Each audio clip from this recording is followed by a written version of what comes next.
36쪽에 유제 1번 변 C는 루트 6 외접원의 반지름은 루트 3 이번에는 변 A는 8 각 A는 90도 각 C는 30도 유제 2번 2대 2대 3 유제 3번 3대 2대 4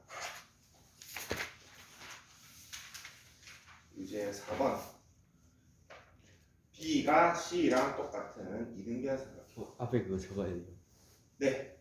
어떤 게 똑같은지 적어줘요. 이제 5번은 각 C가 90도인 직각삼각형. 아니면은 변 C가 빗변인 직각삼각형. 이걸 안 적었네. 잠깐만 고칠게요. 어떤 거? 오늘은 그 친구들 오면은 바로 등차 수행 들어갈 겁니다.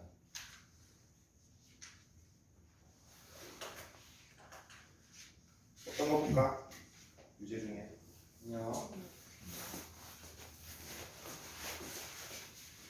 먼저 4번으로 다시 보겠습니다.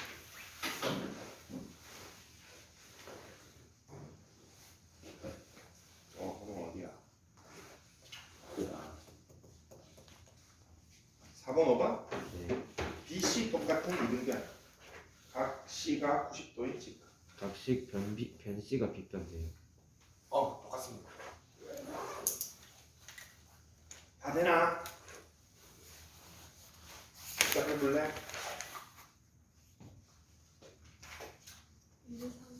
이제 3번. 이거 뭐 비례식인데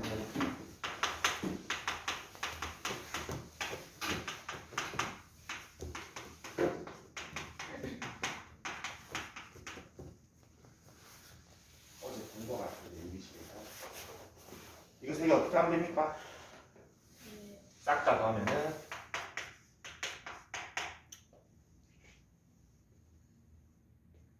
9K인가?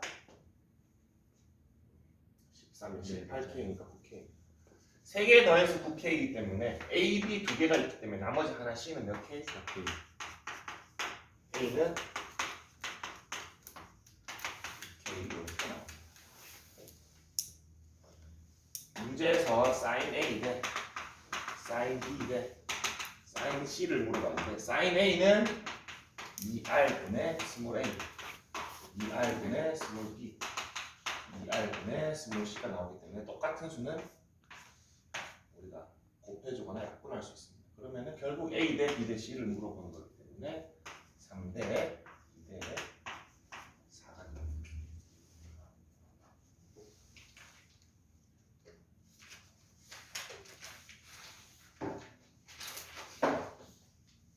자, 어제 사인 법칙 sin A는 2R분의 A를 하나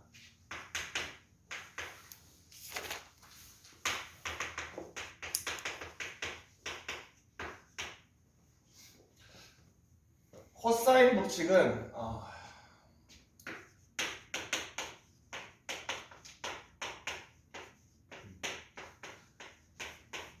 이런 법칙이 있습니다. 증명 과정이 있습니다. 여러분들 증명은 본 수업으로 수원을 할 때 해줄 건데 사실 요거 증명 과정은 물어보지도 않고 요 식을 외우는데 도움도 사실 안 됩니다. 그래서 뭐 썩 중요한 증명 과정 중에 하나는 아닙니다. 형태가 3개가 나와 있지. A제곱은 B제곱은 C제곱인데 요거 3개를 다 외울 필요 없이 하나만 외우면 되는데 요거 하나만 외울 때 어떤 원리로 좀 기억해주면 편하냐면은 제일 처음에 변 A로 시작했지? 그러면은 A는 마지막에 한 번만 나옵니다. 다른 거 B, C 가지고 요 형태를 그대로 유지하다가 A는 마지막에 나옵니다. 예를 들어서 C제곱이 알고 싶어. 그럼 C는 언제만 나온다? 제일 마지막. 그러면 그 사이는 뭘로 구성하면 돼? A로. A랑 B로 구성하면 딱 됩니다.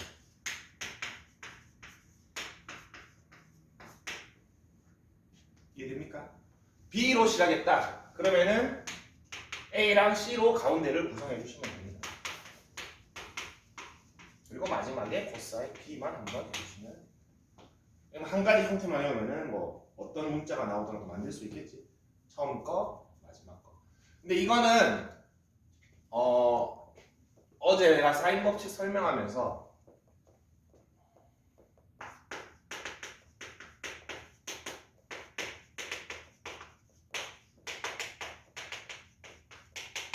이런 형태가 교과서에 나와 있는데 이걸로 외우라고 했지. 코사인도 형태가 두 가지가 있습니다. 근데 코사인은 두 개 다 외워야 됩니다. 왜냐면은 출현 빈도가 거의 반반입니다. 이거는 코사인 A는으로 하고 나머지 다 넘긴 거 형태가 하나 더 있습니다. 어떻게 되냐면은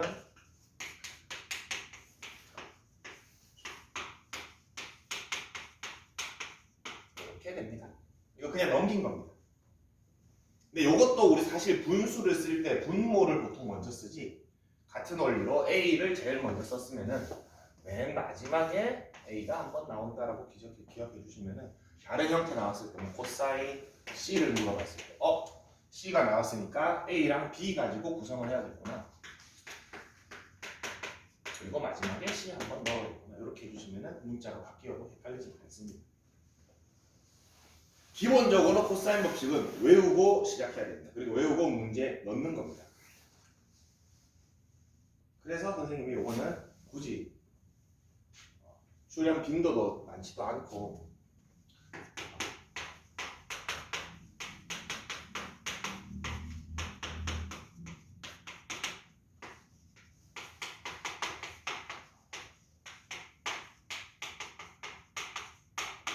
이렇게 두 가지 형태가 있습니다. 근데 어제 이게 언제 뭐를 써야 되냐를 말했던 게 있는데 요거는 마주보는 변과 각이 주어지면 쓰는 공식이라 그랬지. 그리고 플러스 알파로 각 두 개랑 변 하나가 나와도 같은 말이라 그랬지. 왜냐하면 각 두 개면 각 세 개가 나오는 것이고 마주보는 게 생기니까. 자, 얘는 언제 쓰느냐? 변 두 개랑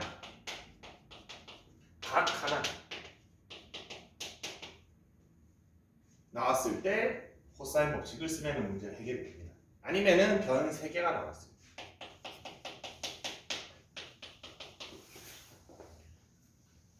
그래서 이게 복합적으로 잘 나오는데 어떤 삼각형이 나와 있습니다.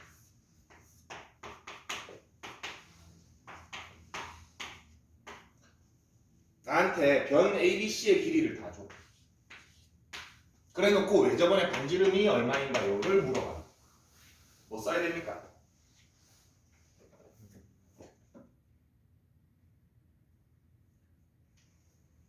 마지막 거 코사인 법칙을 먼저 써줘야 됩니다. 라지 R을 보고서 라지 R이 있는 공식 사인 법칙이네 하고 사인 법칙을 쓰려고 여기서 시도를 하잖아. 절대 풀리지 않습니다. 선생님이 변 3개가 주어는 코사인 법칙을 쓰라고 했지. 셋 중에 아무거나 하나 찍으세요. 그러면은 여기 코사인 A를 찍었다. 그러면은 코사인 A 가지고 저 법칙을 쓰면은 변 3개의 길이를 알기 때문에 코사인 A가 나옵니까? 선생님 코사인 A 코사인 값, 삼각함수 값 하나 알면은 나머지는 어떻게 구할 수 있다? 직각삼각형 그리면은 만들 수 있다라고 그랬지? 그럼 코사인 A를 알았으면은 사인 A도 알 수 있습니까? 그럼 코사인 법칙을 통해서 코사인 A를 찾고 그걸 통해서 사인 A를 찾으면 얘랑 얘를 아는 상황이 됐지. 그 다음에 사인 법칙 요거 두 개로 쓰면은 라지 R이 나옵니다.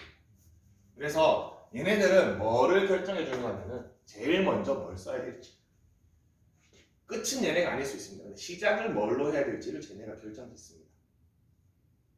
이게 생각보다 어렵습니다. 다음 페이지 볼까? 140쪽에 변형 공식이 또 나와 있지. 각도 요거는 두 개 다 알아야 됩니다. 각을 물어보면 밑에 거, 변을 물어보면 위에 걸 써야 됩니다. 그리고 2번이 진짜 중요합니다. 두 변 길이와 그 끼인 각의 크기를 알 때 코사인 법칙 씁니다.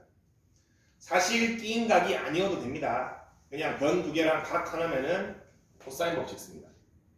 이런 경우도 있습니다.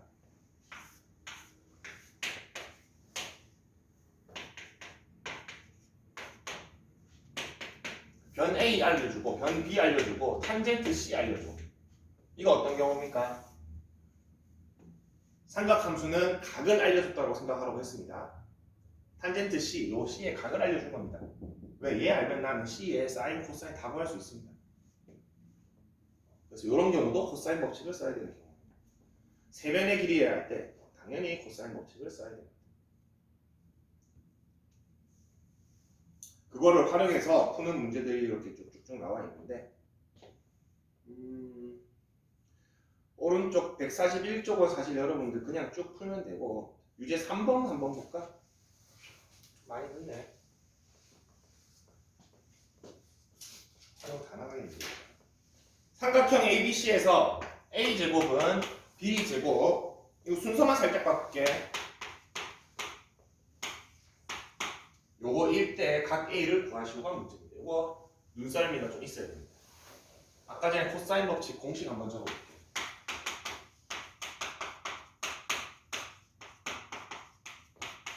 이렇게 됩니까? 그럼 뭐가 뭐 어떻게 바뀌는지 알 수 있지? 얘가 얼마인 겁니까? 1인 겁니까 지금? 맞아? 그럼 코사인 A가 얼마? 2분의 1인 겁니까? 몇 도지? 코사인 A가 2분의 1? 60도. 또 하나 더 있습니까? 없지. 180도 내선 더 없지. 하나밖에 없지. 아, 나 저 목도 이렇게 킹받지. 안녕.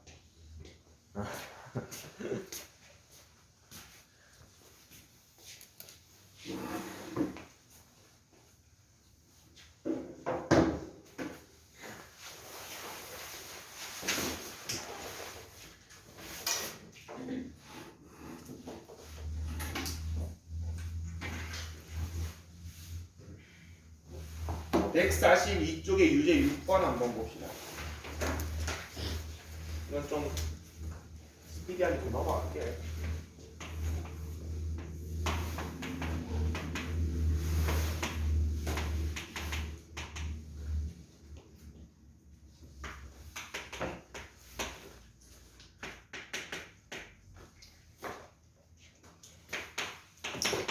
자, 이 문제가 선생님이 아까 예시를 들었던 문제입니다. 세 변의 길이를 알려주고 왜 저번에 반지름을 물어보지? 그렇기 때문에 이거 코사인 법칙을 먼저 써야 되는데 이거 A를 정할지 B를 정할지 C를 정할지는 내 마음입니다. 뭘 정해도 상관이 없어. 어디를 찍을까? 그냥 A 찍을까? 맨 위에 있는 거? A 찍읍시다. 코사인 A는 2BC 그 다음에 B제곱 C제곱 마이너스 A제곱 이렇게 그냥 시계 그대로 넣은 겁니다. 밑에 있는 시계에다가 얘는 8 루트 2 8이니까 루트 2분의 1이네. 맞습니까? 다 나왔네. A가 몇 도입니까? 45도입니다. 이제 마주보는 거 두 개가 생겼으니까 사인 45도는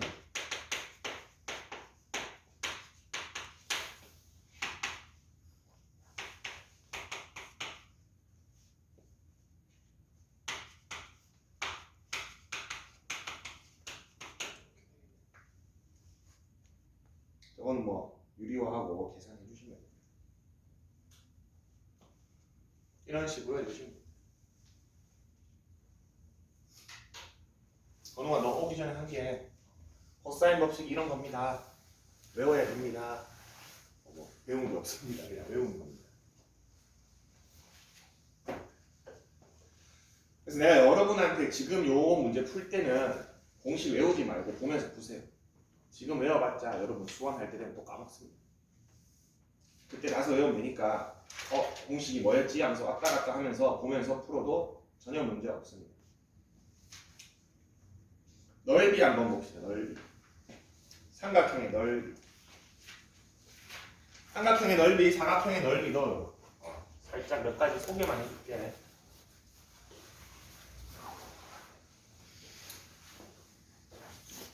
삼각형의 넓이 어떻게 구하는지 여러분들이 알고 있는 공식이 하나 있을 건데. 아, 그 사인 어. 비인각으로. 그렇지.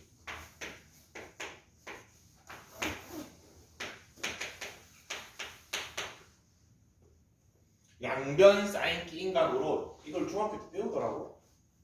맞습니까? 근데 뭐 둔각일 때 예각일 때 구분한 거 있었지. 이제 그럴 필요 없지 여러분들. 이제 그럴 필요 없지. 사인 120도는 사인 60도랑 똑같지. 그래서 이제 우리 각변환을 배웠기 때문에 둔각예각 구분할 필요 없이 그냥 쓰면 됩니다. 그리고 이 공식에서 뭐가 나오느냐? 만약에 각 A가 90도면 어떤 삼각형이 됩니까? 이렇게 됩니까? 이게 여러분들이 알고 있는 직각삼각형 넓이 구하는 거지. 2분의 1 밑변 곱하기 높이. 왜? 사인 90도가 1이니까. 맞아? 쓰고 있었습니다. 이게 이거 맞지? 자, 여기에서 이제 몇 가지 확장을 할 겁니다. 사인 법칙 한번 넣어봅시다. 사인 A 얼마입니까? 사인 법칙 2분의 R 2R분의 A입니까? 그대로 넣습니다. 우리 세변의 길이를 알고 외접원의 반지름을 알면 저렇게 넓이를 구할 수 있습니다. 오케이? 그리고 여러분들 이것도 중학교 때 배우는 거 하나 있을 텐데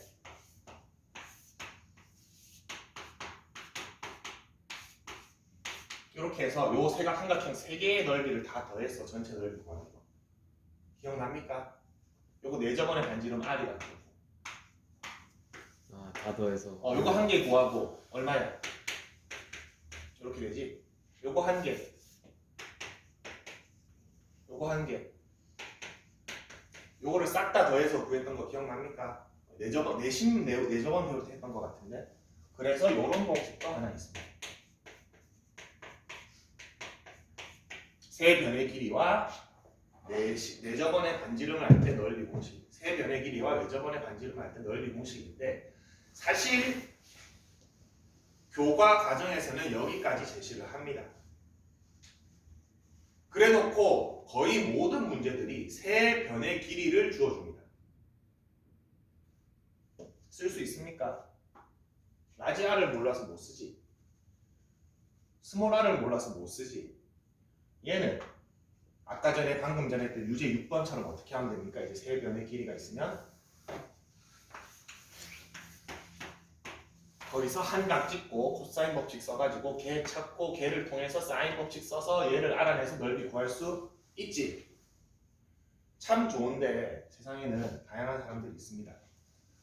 세 변의 길이만 있으면 넓이를 구할 수 있는 식이 있습니다.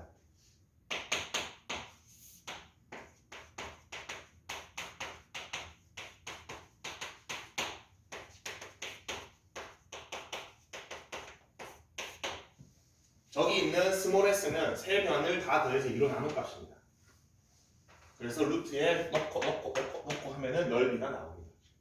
얘는 오로지 세 변 길이만 있으면 구할 수 있습니다.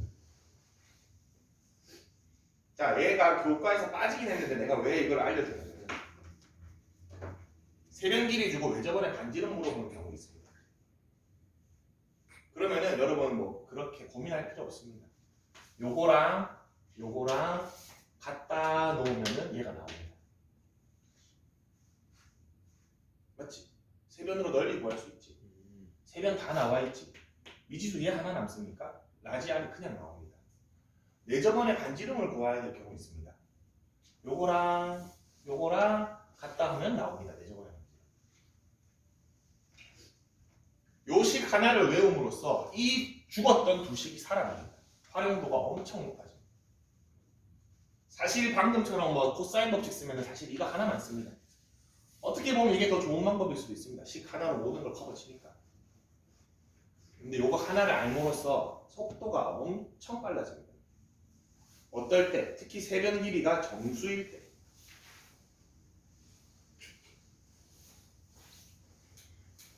(147쪽) 잠깐 볼까? 대표 유형 2번.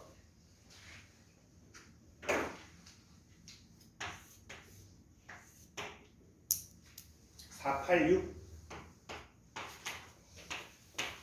자, 이거 지금 넓이 밑에 풀이 잠깐 볼게요. 우리 눈으로. 147쪽에 대표 유형 2번.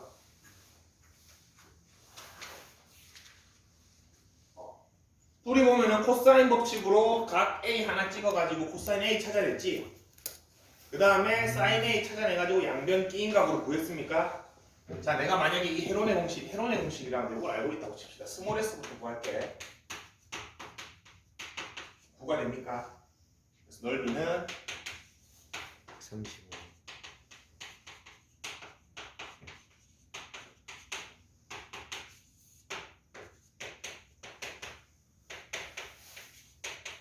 끝났습니다. 똑같습니다. 알아두면 좋다는 거.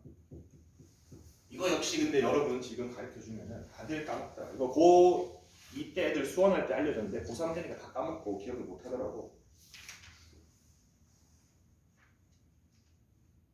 알면 진짜 편합니다.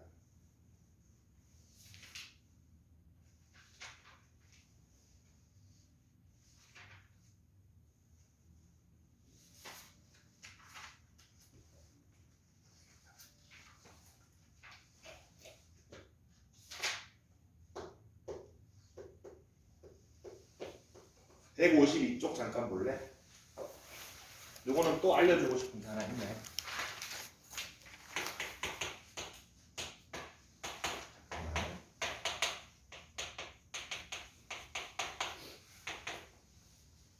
(23번) 한번 좀 보고 있어 볼래? 23번 152쪽에 23번.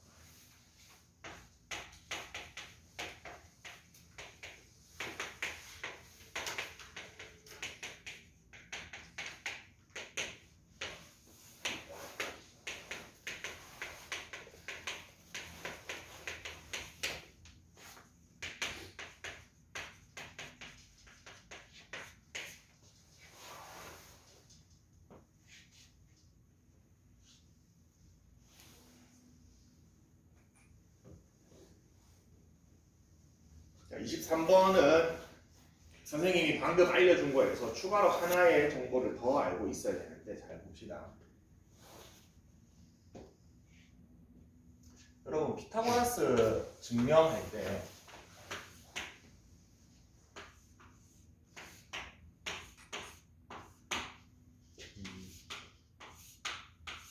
이런 도형 많이 봤지? 유클리드. 많이 봤습니까? 유클리드를 안다고. 여기에다가 여러분이 배운 사인 법칙을 한번 적용해 볼게.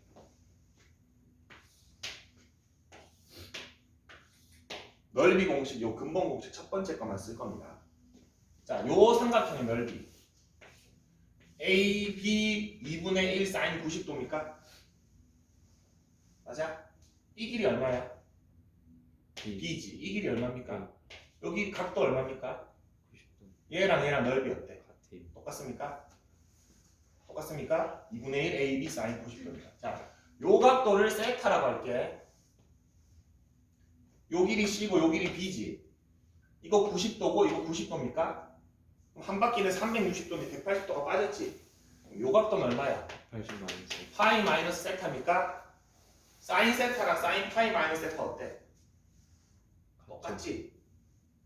사인 파이 마이너스 세타.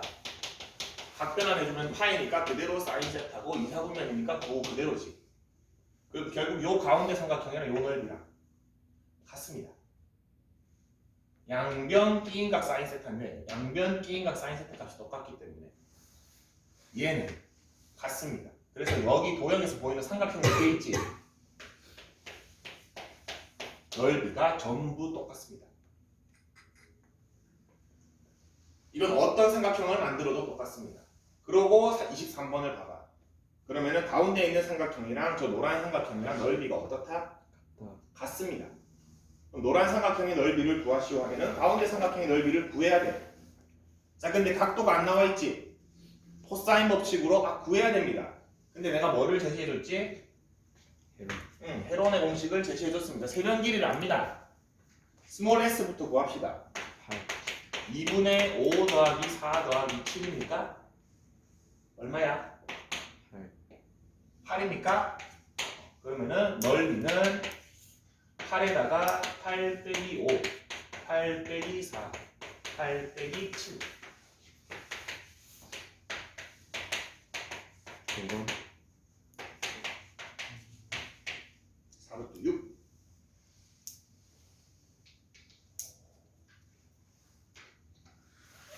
약간 치트키 같은 공식입니다. 저거 써도 뭐라 안 해요. 아무도 뭐라 안 합니다. 아무도 뭐라 안 합니다. 해론 안 해 이렇게 하지. 이 서술형에 써도 됩니다. 진짜 사실 요거 증명 방법이 여기에다가 어떻게 지금 요거 헤론의 공식은 어떻게 해서 나오는 거냐면은 넓이 근본 공식이 요거지. 맞습니까?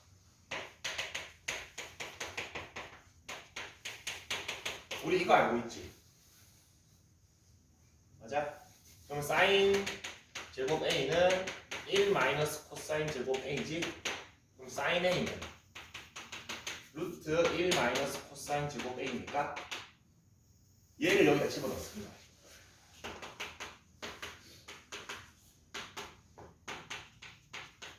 집어넣고 얘를 여기다 집어넣습니다. 넣을 수 있겠지? 복잡하긴 하지만 그거 정리하면 20이 나옵니다.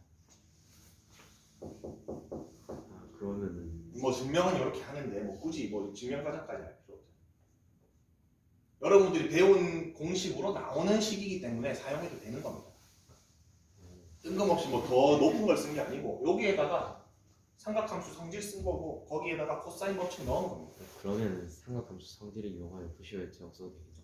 그렇게 그러니까 여기 아직 너무 중등 서술형에 있는데 고등 서술형은 그런 거 안 따지는 게 잘 풀면 맞다고 해줍니다. 이렇게 치사하게 하지 않습니다. 그래서 넓이 파트 사각형의 넓이도 있는데 사각형의 넓이는 사실 삼각형 두 개지 그냥. 평행사변형의 넓이는 어떻게 됩니까? 이것도 뭐 어떨 때는 2를 곱하고 어떨 때는 2분의 1을 곱하고 외우는 친구들이 있던데 선생님은 잘 외우진 않습니다. 이렇게 나와 있으면 끼인각 나와 있고 평행사변형입니다. 이 넓이 얼마입니까? A, B, 사인 왜 그렇습니까? 삼각형 두 개요. 그래서 삼각형 두 개지. 2분의 1 양변 끼인각 했던 거 곱하기 2 하기 때문에 2분의 1이 사라지는 겁니다. 어떨 때는 그냥 좀 찌그러진 사각형 주고 대각선을 알려주는 경우 있습니다. 맞습니까?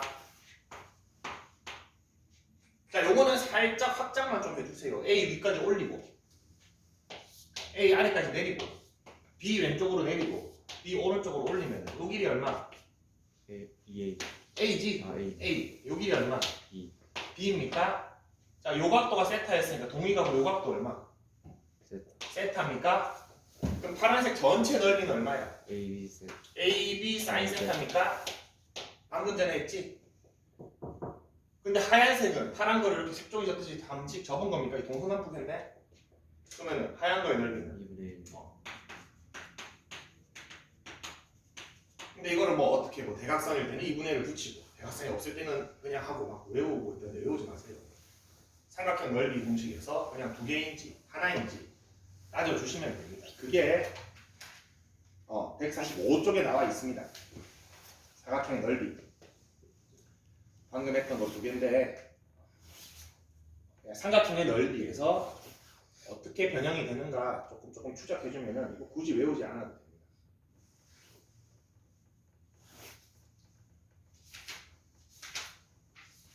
그래서 여기 활용 넓이 파트는 여러분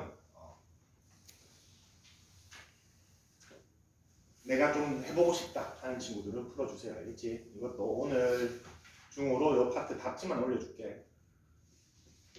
중간 기말에도 거의 안 나옵니다. 얘네는 잘 안 나오긴 하는데 이거는 중간 기말에 나온다기보다는 요 파트에 여러분들이 삼각형 도형을 분석하는 능력이 커져 있으면은 뒤에 도움이 많이 됩니다. 필요 없는 파트는 안 해요. 무슨 느낌인지 알겠죠? 도형 보고 이렇게 분석할 수 있고 내가 필요한 각을 찾아내고 내가 필요한 변을 찾아내는 능력이 있으면은 뒤에 수투에서나 미적에서 진짜 도움이 많이 되긴 합니다. 그래서 하긴 해야 되는데 지금 여러분이 이렇게 수원 특강에서 요거를 너무 깊이 있게 할 필요는 없는 것 같아서 여기까지만 하겠습니다. 활용은. 그럼 오늘은 등차 수열을 들어가는데 여러분 좀 쉬어가는 코너입니다. 처음으로 수1을 하면서 선생님 쉬운데요 라고 하잖아요. 진짜로 등차 수열, 등비 수열까지는 선생님 수열 너무 쉬운데요 하다가 수열의 합 나오면 수열 왜 이렇게 어렵나요 할 거긴 한데 그 등차 등비는 처음에는 쉽습니다. 재밌습니다. 그리고 수열의 합과는 진짜 재밌습니다. 신기합니다. 좀. 등차 수열 이것부터 우리 분석을 해봅시다.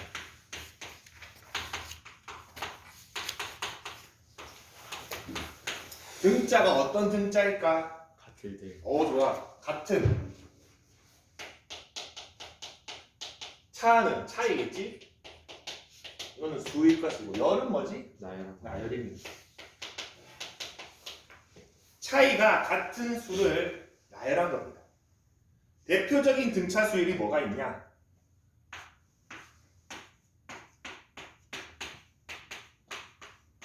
자연수가 있습니다. 자연수의 항 사이의 차이는 얼마지?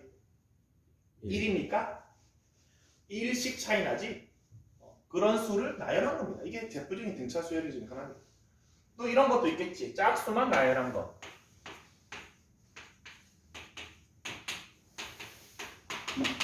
맞습니까? 차이가 2씩 나는 건데 첫 번째 항이 2입니까? 홀수만 나열한 거.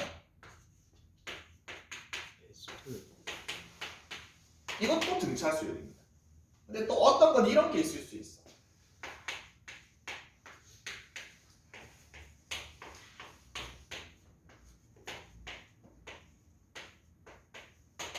등차긴 등차인데 점점 작아져도 차이는 같은 거지, 일정한 거지. 맞습니다. 이렇게 작아질 수도 있고 커질 수도 있습니다. 그리고 뭐 꼭 정수만큼 안 커져도 됩니다. 무리수만큼 커져도 되고 유리수만큼 커져도 됩니다. 예를 들어서 뭐 루트 3, 2루트 3, 3루트 3, 4루트 3, 5루트 3 이건 루트 30 커지는 거지. 자 그렇게 했을 때 용어 정의를 몇 가지만 합시다. 자 여기 맨 처음에 나오는 거 첫째 항이라고 합니다. 너무 직관적인 이름이지? 첫째 항입니다. 맨 처음. 그리고 보통 A1이라고 합니다.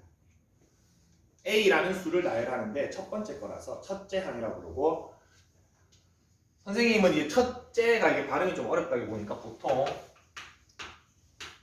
초항으로 부릅니다. 초항. 최초의 항, 초항 이렇게 부르는데 뭐 같은 뜻이라고 받아들여 주시면 됩니다. 초항, 첫째 항. 초항. 같은 뜻이고 자 여기에서 여기 차이가 얼마입니까? 2 여기에서 여기 차이 2 차이 2 다 차이가 2지 왜 같은 차이라고 했으니까 근데 이런 거를 이제 우리는 공통된 차이라고 합니다. 차 공통된 차이지 차이가 공통되지 그래서 그거를 줄여서 뭐라고 부른다? 공차라고 부릅니다. 맞네. 공차라고 부릅니다. 맛있겠다. 자 공차는 영어로는 D를 씁니다. D를 왜 이렇게 많이 써? D가 뭘까? 판별식 아닙니다. 그거는 definition의 D고 이거는 다이렉트 difference의 D입니다. difference가 차이지. difference의 D입니다. 그래서 공차이네. 자 그러면은 여러분들 요거는 쉽지만 자 이렇게 요 가운데 거 한번 볼까? 이렇게 수를 나열했을 때 한 107번째 뭐가 올까? 214 고민을 좀 해야 되지. 고민을 좀 해야 됩니다. 정말 쉬운데 이걸 107번 적고 있을 수는 없잖아. 1070번째면 어떻게 할 거야? 다 적어. 맞지? 그거를 이제 어떻게 하는지를 배워볼 겁니다. 그렇게 해서 그냥 우리는 뭐를 구할 거냐면은 n번째 항이 이렇게 생겼구나라는 형태를 찾을 겁니다. 그래서 요 n 대신에 내가 원하는 거 1070 넣으면 값이 딱 나오게 100을 넣으면 100번째 항이 나오고 n 대신에 200을 넣으면 200번째 항이 나오게 이런 애를 뭐라고 부른다? 일반항이라고 부릅니다. 일반항. 그래서 수열의 일반항을 구하고 나면은 n 대신에 그냥 숫자만 넣으면은 몇 번째 항이 딱 나옵니다. 예를 들어서 위에 수열 있지, 위에 수열. 일반항이 n입니다. 몇 번째 숫자는 얼마야? 100이지. 맞습니까? 100이잖아. n 대신에 100 넣으면 됩니다. 밑에 수열 일반항이 어떻게 됩니까? 우리 짝수를 표현하는 가장 대표적인 방법 몇 개 해본 적 있을 때 짝수 홀수 표현할 때 짝수 어떻게 표현합니까? 2k 마이너스 기억 안 납니까? 이거 2n입니다 사실. 넣어봐. n 대신에 3 넣어볼래? 6입니까? 세 번째 항 6이지? 요런 거는 요런 거의 일반항은 이렇게 되겠지. 근데 이 일반항을 구하는 방법을 좀 할 건데 그래도 여러분들은 특강이기도 하고 특강이지만 또 선행을 하는 친구들이기도 하니까 조금 딥하게 들어갈게요. 조금만 딥하게. 안 하면 너무 쉬워. 이게 할 게 별로 없어요.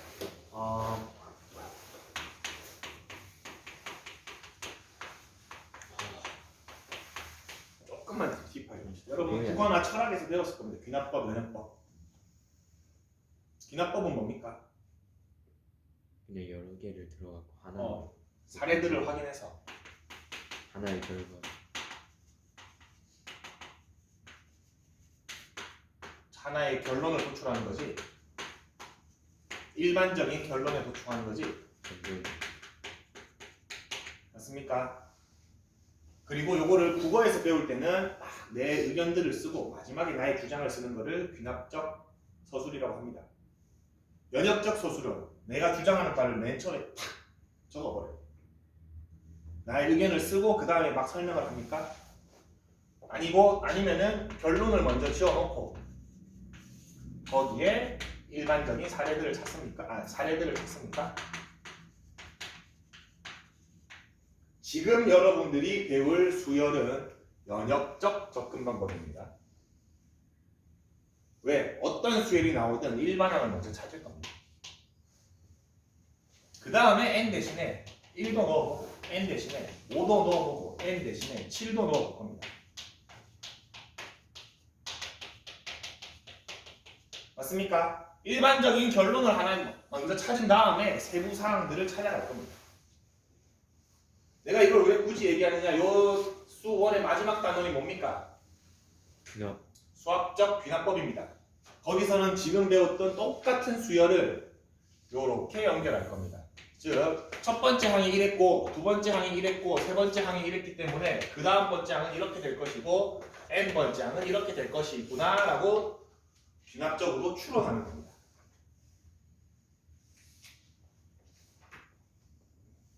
그래서 똑같은 수열인데 지금은 일반항을 찾고 세부항들을 찾는다 생각하면 되고, 맨 마지막 단원에서는 하나씩 비교를 해준 다음에 걔 가지고 일반항을 찾는다라고 해주면 됩니다. 근데 이 방법이 아주 어려운 이유가 있습니다. 예를 들어서 이 다음 항은 얼마가 나올까? 12라고 보통 유추를 하겠지. 근데 내가 이 수열을 만들면서 5번까지는 플러스 2 해주고 5번 지나면 플러스 3 해줄 거야. 그리고 또 5번이 지나면 플러스 4를 해줄 거야. 독특하긴 하지만 규칙이 있지. 귀납적 추론에 맹점이 있습니다. 내가 100개를 확인해도 101번째가 달라질 수 있어. 맞습니까? 내가 1000개를 확인해도 1001번째가 달라질 수 있어. 이게 지금 수학자들이 증명하면서 가장 많이 가지는 딜레마 중에 하나입니다. 어떤 증명을 할 때, 뭐가 없다라는 걸 증명할 때. 컴퓨터를 이용해서 1억 개를 확인해서 없었어. 근데 1억 한 번째에도 없을 거라는 보장이 없는 거야. 근데 요거는 보장을 해주는 방법이 있습니다. 그거를 배울 겁니다.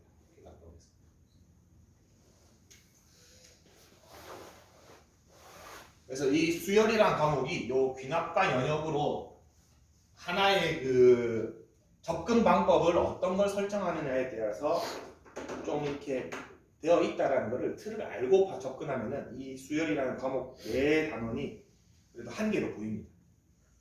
그걸 안 보고 이거 연역적 접근 방법이 아니라는 걸 알고 보면은 갑자기 이 균합법 뭐야 이렇게 되거든.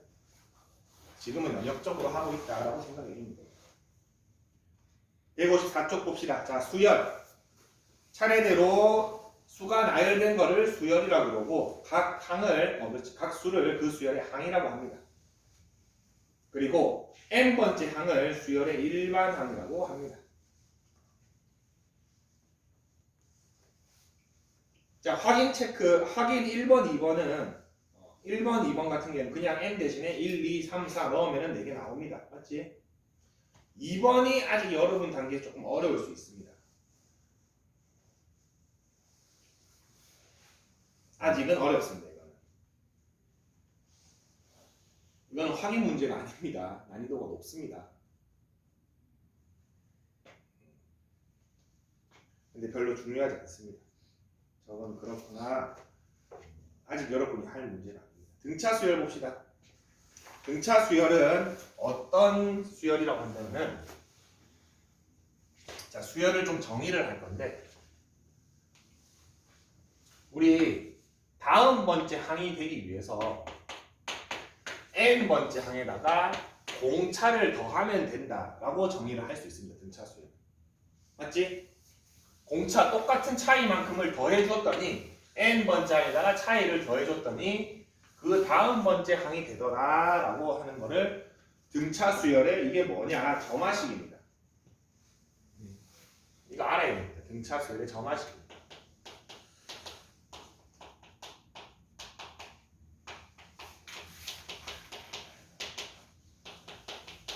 그러면 점화식은 뭐냐? 인접한 항 사이의 관계식을 얘기합니다. 왜 점화식이라고 부르냐면은 제 그 라이트 켜는 것처럼 제에서부터 시작해서 수열이 쫙 진행될 수 있습니다.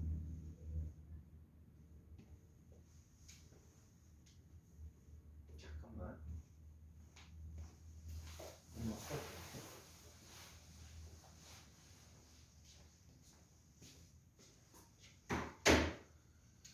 자, 그리고 점화식과 또 하나 필요한 게 뭐냐면은 첫 번째 항입니다. 첫 번째. 첫째 항이 얼마인지가 꼭 필요합니다. 귀납법에서 할 건데 지금 한번 해볼게. 우리 점화식을 통해서 등차 수열의 일반항을 한번 찾아볼게. 자, 첫 번째 항은 A라고 합시다. 두 번째 항은 첫 번째 항에다가 공차를 더해줘야 됩니까? 세 번째 항은 두 번째 항에다가 공차를 더해줘야 되지. 네 번째 항은 세 번째 항에다가 공차를 더해주고 그런 식으로 쭉 하면은 n번째 항은 하나 전의 항에다가 공차를 더해줘야 되지. 요거를 세로를 쭉 다 더해보겠습니다. 다 더할 겁니다. 자, 그러면은 요 A1이 이쪽으로 이항 되면은 마이너스 A1이 됩니까? 얘랑 소거됩니까? A2도 얘랑 소거됩니까? 그래서 어떻게 소거가 되냐면은 얘네가 다 소거가 됩니다. 그러면 뭐만 남아? 초항만 남습니까? A가 하나 남습니다. 그리고 좌변은 다 소거되고 AN만 하나 남네. 자, 그 다음에 항이 전부 1부터 N까지 있으니까 N개가 있었지. 근데 D는 첫 번째는 없습니까? 그럼 D가 몇 개 있어? n-1 N-1개 있지? 요게 뭐다? 등차 수열의 일반항입니다. AN을 찾았지. 등차 수열의 일반항은 초항에다가 N-1D를 곱해주시면 됩니다. 밑에 설명이 또 나와 있네. 방금 설명을 선생님이 유도를 해본 거고, 등차수의 일반항 AN은 A 플러스 N-1D라고 나와 있습니다.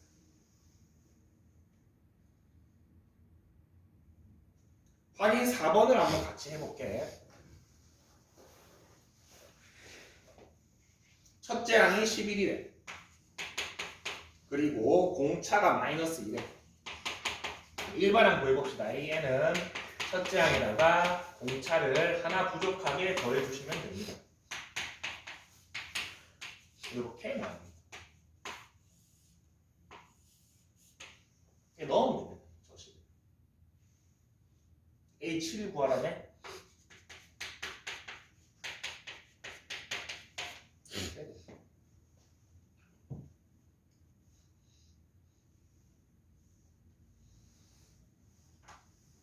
자, 그리고 요거를 요 식을 좀 말로 외워주는 것도 잘 외워집니다. 예를 들어서 11번째 항이라고 생각해 봅시다. 11번째 항은 첫 번째 항에다가 공차를 10번 더하면 됩니까? 맞지? 10번 간 거니까. 뭐 100번째 항은 100번째 항에다가 공차를 99번 더하면 됩니까? 그래서 A의 등차 수의 일반 항은 첫 번째 항에다가 공차를 하나 모자라게 더해주면 되는구나 라고 기억해 주시면은 저 식이 쉽게 외워질 겁니다. 자, 그리고 개념 3의 등차 중항이라고 있습니다. 등차 중항.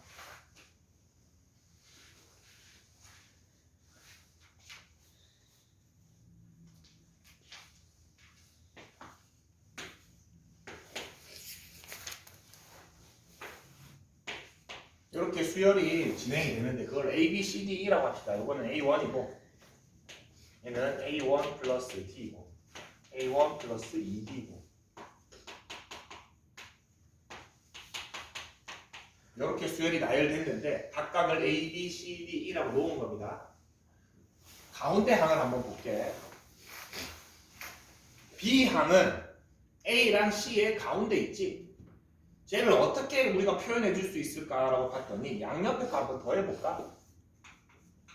얼마가 됩니까? 2A1 플러스 2B가 되지. 맞아? 거기에 2를 나누면 B가 됩니까? 맞아? 그래서 등차수열의 가운데 항은 양옆에 거를 더하고 2를 나누면 나옵니다. 자, 여기서 조금만 확장합시다. 난 C를 표현하고 싶어. 역시나 요거 두 개 더하면은 2A1 플러스 4D여서 2를 나누면은 A 플러스 2D. 얘 됩니까? 문제 없지? 근데 B, D를 모르고 내가 A랑 E를 아는 상황. 요거 두 개 한번 더 해볼까? 얼마입니까? 그 다음에 나누면 가운데 항이 나옵니까? 그래서 등차 중항은 꼭 한 칸만 안 떨어져 있어야 됩니다. 똑같은 칸수만 떨어져 있습니다. 두 칸 떨어지고 가운데, 세 칸 떨어지고 가운데, 네 칸 떨어지고 가운데 다 괜찮습니다. 예를 들어서 A1부터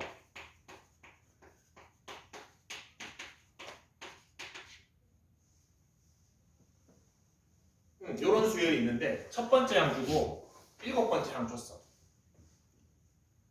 예를 들어서 이게 뭐 10이라고 그랬고 이게 100이라고 했습니다. 등차 수열이래.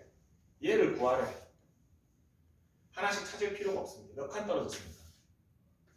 똑같이 3칸 떨어졌습니까? 이거 55입니다. 두 개 더하고 2 나누면 됩니다. 등차 중앙을 딱 바로 옆 칸만 안 써도 된다.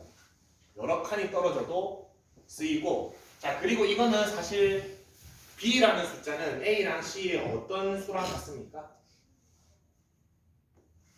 그 평균. 산술 평균과 같습니까? 맞아?